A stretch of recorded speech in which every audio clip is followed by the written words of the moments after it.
All right, welcome everyone. Thank you so much for joining us for the second portion of our three-part webinar series on a formula for writing a grant proposal evaluation.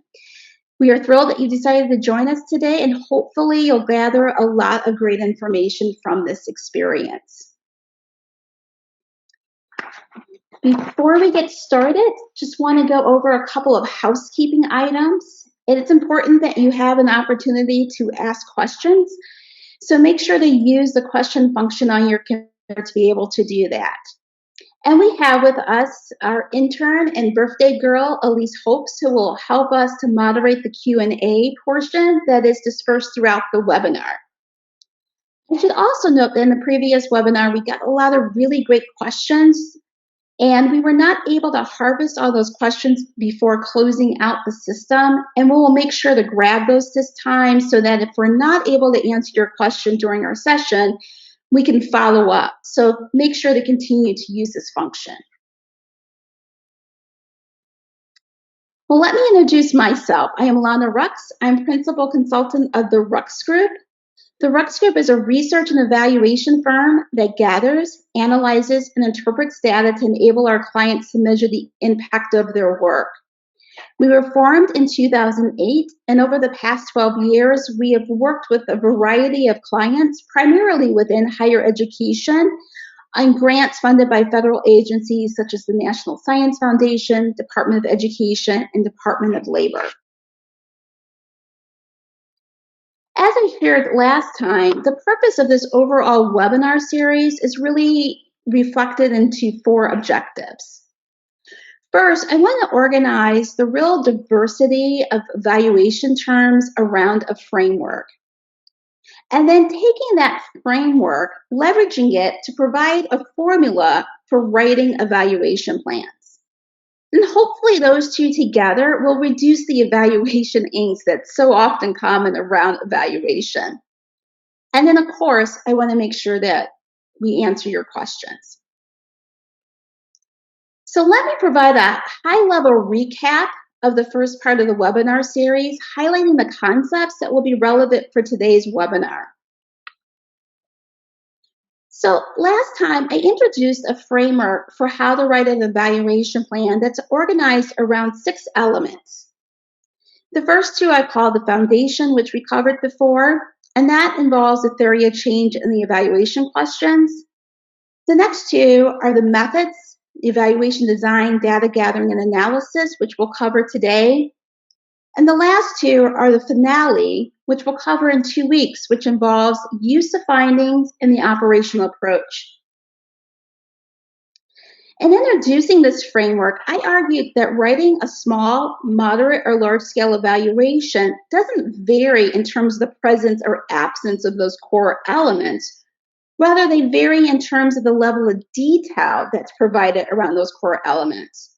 So for a small-scale evaluation, you'll have less detail, maybe a sentence on a component, and a large scale, you may have a lot more detail and a paragraph or more on an element.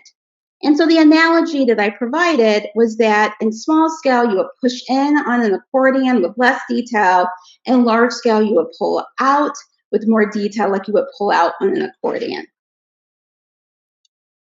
All that led to the first step, in which I suggested that as part of the formula to summarize the theory of change in a sentence. And then also I said for moderate and large grants, try to include a logic model at the proposal stage. So in developing that sentence, we talked about thinking about the theory of change as in if we do this, then we get that sentence. And so then pulling that out, the logic model would have that same type of information, but at a much greater detail. So the if part would include the inputs, activities, and outputs, and the then part would relate to the outcomes. The next portion of the formula that I talked about was articulating the evaluation questions. And in articulating the evaluation questions, again, what I argued was that it's not about the presence or absence of the evaluation questions. It's really about the number of evaluation questions that you'll have for the size of the grant. And I provided a couple of examples of that. And then I also provided some thought prompts around what we call formative evaluation, which maps on the if part of the logic model. And then also thought prompts for summative evaluation, which falls on the then part of the logic model and the theory of change. Now, if all that was a really quick run through of the intro, that's fine. You can go back and review the recording at our Rux Group YouTube page. But I will take a moment there just to see if there are any questions that I can answer at this point. Elise, were there any questions? Yes, we do have a question. Why a logic model for only moderate and large projects? Oh, a very good question.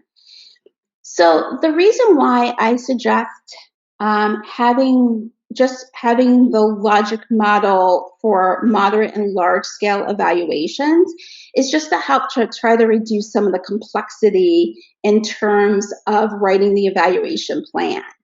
And I should note that I really emphasize writing the logic model for moderate and large projects. What I'm talking about is at the proposal stage. I think all projects should ultimately have a logic model. But at the proposal stage, if it's smaller, you have less resources, and should try to just simplify, focus those resources on moderate and large scale evaluations. All right. Are there any other questions, Elise? That is all at the moment, Lana. Thanks. Okay, great. All right. So let's go on and actually start talking about the meat of the evaluation.